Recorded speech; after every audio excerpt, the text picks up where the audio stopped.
Greetings, family. It's Empress D here, obviously in a wonderful nature spot. I hope everybody's good. I hope everybody's taking care of themselves. I hope everybody's coping okay. And I hope everybody's improving and working on themselves. Super important at this time. There's nothing else to be doing right now, family, but making sure that you're doing well emotionally, physically, mentally, as well as spiritually. Okay, family? So that's what I wish for all of you, okay? Yeah, I'm just here chilling and relaxing and meditating and contemplating, connecting with universe, listening out for my next move, okay? That's how I get it. Yeah, I often get my next move while I'm out in nature. I often get that direction while I'm out in nature. So that's what I've been doing. Yeah, everybody, I hope everybody's good. I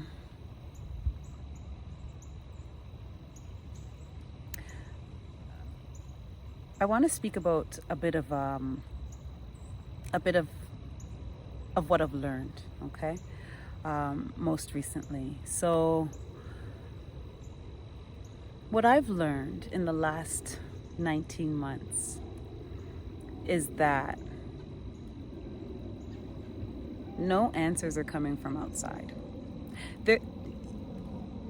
It's good to take in information from outside, allow it to marinate. But at the end of the day, all of the answers are inside. And if you are quiet enough and still enough and take the time to listen, you will be guided, okay? I'm telling you, family, I'm not just speaking, like making stuff up. I'm telling you from experience. I'm telling you from experience. In the last 19 months, my life has changed dramatically. And it's because of this. It's because of that ability to be still and to listen. Listen to that inner voice. And that inner voice is God, is the creator, is the almighty, is the universe, right? Whatever you want to call it. It's that omnipotent, all-knowing, all-seeing force, right? That many of us acknowledge exists, right? And I will tell you this, that force will not steer you wrong. It hasn't steered me wrong yet. In terms of satisfaction, contentment, feeling like I am where I'm supposed to be, in terms of feeling that I'm contributing to society and helping others, I've never felt better. I think that at where I'm at in my life right now, I've never felt better. I've never felt more in alignment with my purpose, more in alignment with what I'm supposed to be doing. And it feels wonderful. And I got here by learning to be quiet and still and listen. Learning to listen to that inner voice, right? And so I'm telling you, it hasn't steered me wrong yet, family, okay?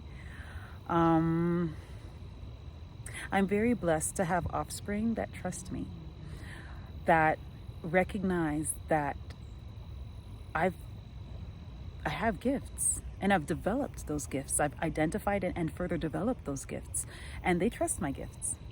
And it's wonderful. It's great. It's great to see, and I'm blessed. I'm blessed with offspring like that, and so I'm very grateful for that. We all can do it. We all have it within us. It's just, ooh, the squirrel's dancing over there. I would try to turn it around to show you guys, but I know I'm not going to catch it. But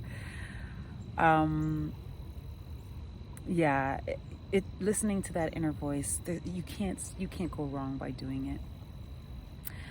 And so what I would encourage, ooh, something's happening in the water behind me. Oh, it's some ducks landing. Let me see if I can get them in the shot. No, I'm not getting the ducks. Yeah, I think the duck is right there. Yeah, you can see them.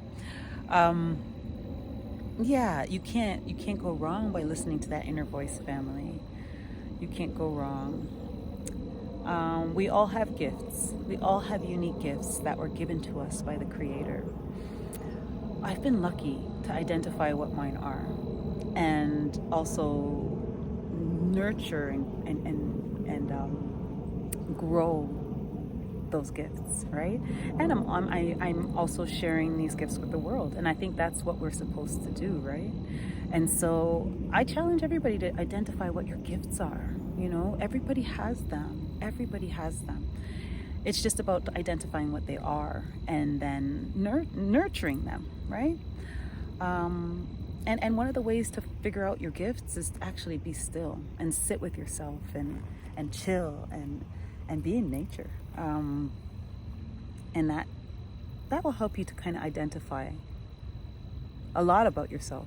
And of course, one of those things could be your gifts, right? I find that a lot of people don't like spending time with themselves. They always need some type of distraction. They're either watching the game or talking to friends or having to hang out with people or on the phone or watching TV.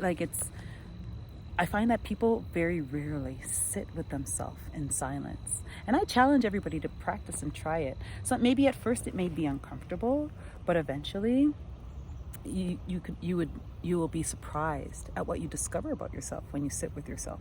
Okay, don't be afraid to chill by yourself, family. You know, alone time, me time is super important for self-development. Okay, anyway, I'm not going to keep you much longer, family. I hope everybody's well. I know I said that earlier, but I really do hope everybody's well.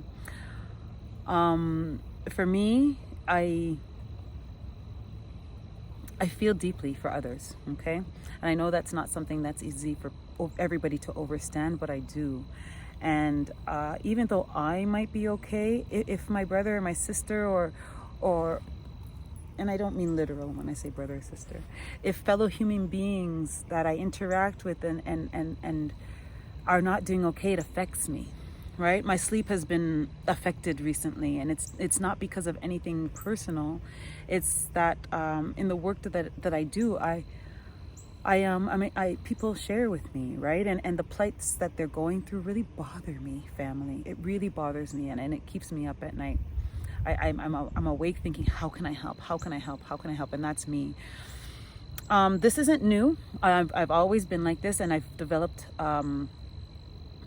coping mechanisms and tools to protect myself and protect my energy and my essence. And although I feel deeply, but I have ways of coping. And of course, one of the ways that I cope is coming out in nature, right? Family, I really hope that you guys are doing well, okay? And everybody, it's not supposed to be an easy time. So let's just put that out the window. Let's accept that right now, the times that we're living in right now are supposed to be the most challenging ever, okay? So let's accept that. It's like when I tell people about labor. I'm like, hey, you want to do this thing naturally? Cool. Let me tell you this. When you imagine labor, think of the worst pain you'll ever feel ever and multiply that by 10. And that's what labor feels like, okay? I always give that advice to women that are pregnant, that seek my advice. I don't just walk up to them and tell them that. No, people that ask me, I tell them. And the reason why is I want people to be prepared for what they're going to be facing, right? I've even had people come back to me afterwards and say, oh my gosh, thank you for giving me that advice. That helped me. Because really, we need to be realistic of what we're experiencing, right? So I'm realistically telling everybody out there, this is supposed to be the hardest time of your life, okay? It's supposed to be. So deal with it. Find a way to deal with it. Find a way to cope. Find a way to thrive. Find a way to thrive, because it is certainly possible to thrive. It is. Because guess what? Everything is a state of mind, right? It doesn't matter what's happening around you. It's what's going on in your mind that creates your reality, right? So although there are challenges around and above, but if you keep your vibration high, and I've spoken about activities to keep your vibration high, and we've gone over it lots of time, then you do better. You do better in difficult times. Anyway, family, I just wanted to show you my beautiful nature spot and just check in with y'all and just make sure that everybody is encouraged to take care of themselves and as well get in nature, okay? I really thank you for taking the time to listen to this message, and I love and I value each and every one of you. One love.